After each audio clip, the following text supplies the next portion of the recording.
આજના લેક્ચરમાં આપણે જોઈશું વિકાસના નિર્દેશકો. બરાબર, આગળ આપણે વૃદ્ધિ અને વિકાસની વ્યાખ્યા જોઈ. બરાબર, હવે વિકાસના નિર્દેશકો એટલે એવી કઈ કઈ બાબતો છે કે જે આપણને એવો નિર્દેશ કરે કે આ બાબતોના લીધે દેશમાં આપણને વિકાસ જોવા મળે છે. બરાબર, આર્થિક વિકાસની કક્ષા કેટલી છે તે જાણવા અને તેનું માપ કરવા માટે કેટલાક પરિબળો ધ્યાનમાં લેવા પડે છે. આવા પરિબળોનો કે સતત બાબતોનો આર્થિક વિકાસના નિર્દેશ કરે છે માપદંડો કે ધોરણો તરીકે ઓળખવામાં આવે છે. બરાબર, એમાં પહેલું છે રાષ્ટ્રીય આવકનો વૃદ્ધિ દર, બીજું છે માથાદીઠ આવકનો વૃદ્ધિ દર, ત્રીજું છે જીવનની ભૌતિક ગુણવત્તાનો આંક PQLI અને ચોથું છે માનવ વિકાસ આંક. તમને પરીક્ષામાં 5 માર્ક બી પૂછાઈ શકે અથવા અલગ અલગ પણ આપણને પૂછાઈ શકે. ક્લિયર થયું? એ ધ્યાન રાખી લેવાનું છે. પહેલું સમજીએ રાષ્ટ્રીય આવકનો વૃદ્ધિ દર. આ નિર્દેશ મુજબ જો દેશની વાસ્તવિક રાષ્ટ્રીય આવકમાં લાંબા ગાળા સુધી સતત વધારો થઈ રહ્યો હોય, આર્થિક વિકાસ થયો છે એમ કહેવાય. જો રાષ્ટ્રીય આવક ઊંચા દરે વધી હોય તો વિકાસનો દર ઊંચો ગણાય અને નીચે દરે વધી હોય તો નીચો ગણાય અથવા મંદ ગણાય. અને જો રાષ્ટ્રીય આવકનો વધારો જ ન થયો હોય તે સ્થગિત અવસ્થામાં હોય.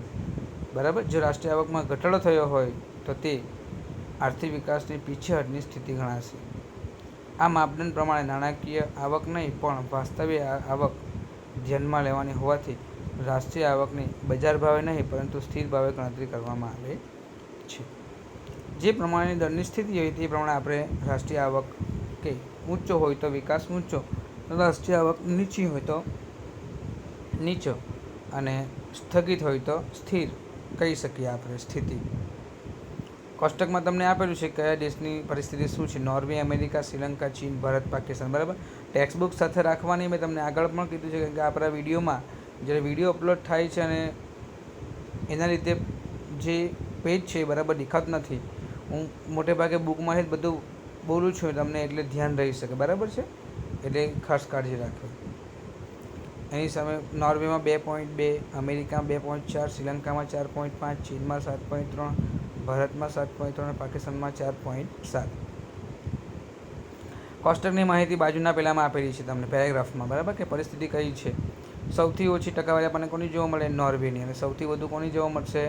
આપણને ભારત અને ચીનની. બરાબર છે, નોર્વે અને અમેરિકાનો ખૂબ વિકાસ થઈ ચૂક્યો છે, તેથી 2-3% દરે જ વિકાસ થઈ રહ્યો છે અત્યારે. એનું કારણ કેમ છે કે એ બહુ ઘણા ટોપ પર છે. આપણને એમ લાગે કે ચીન, ભારત ખૂબ આગળ છે બધા કરતાં, પરંતુ નોર્વે અને અમેરિકાનો દર એટલા માટે નીચે, એમનો વિકાસ પહેલેથી ટોપ પર છે એટલા માટે. એની મર્યાદા. આમ છતાં રાષ્ટ્રીય આવકનો વિકાસનો એક નિર્દેશક તરીકે સ્વીકાર કેટલીક મર્યાદાઓ છે જે નીચે મુજબ છે. હવે આ મર્યાદા આપણી પરીક્ષામાં નથી. બરાબર છે, તો એ તમારે ધ્યાન રાખવાનું ખાસ, કારણ કે એ પરીક્ષામાં આપણને જોવા મળતી નથી. ક્લિયર થયું? બરાબર છે, આ બાબતની કાળજી રાખજો.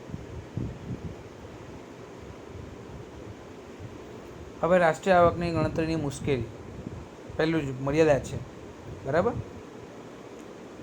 પછી બીજું છે વસ્તી, ત્રીજું રાષ્ટ્રીય આવકની ગણતરી જુદી જુદી પદ્ધતિ. હવે રાષ્ટ્રીય આવકની ગણતરી મુશ્કેલી છે.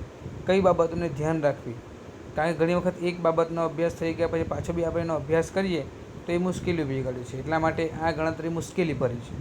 એ રીતે વસ્તી, દેશની વસ્તી કંઈ એક સરખી રહેતી નથી, સતત એમાં વધારો થયા કરે છે. બરાબર છે, આજે ગણતરી કરીએ રાષ્ટ્રીય આવકની, 5 દિવસ પછી ગણીએ તો પાછી વસ્તી વધી ગઈ હોય તો આ બધી બાબતોને કારણે આપણને શું થાય? સમસ્યાઓ સર્જાય. રાષ્ટ્રીય આવકની ગણતરીની જુદી જુદી પદ્ધતિઓ. હવે દરેક દેશની અલગ અલગ પદ્ધતિઓ હોય છે. બરાબર છે, તો આ પદ્ધતિ પ્રમાણે ગણતરી કરીએ દર વખતે આપણને રાષ્ટ્રીય આવક કેવી જોવા મળે? અલગ અલગ જોવા મળે. તેથી આપણે ચોક્કસ માપ જોઈ શકાતું નથી. તેથી આ એક મહિની મોટી મર્યાદા છે. બરાબર છે, ઓકે. આ રીતે બીજો પોઈન્ટ છે આવકનો વૃદ્ધિ દર.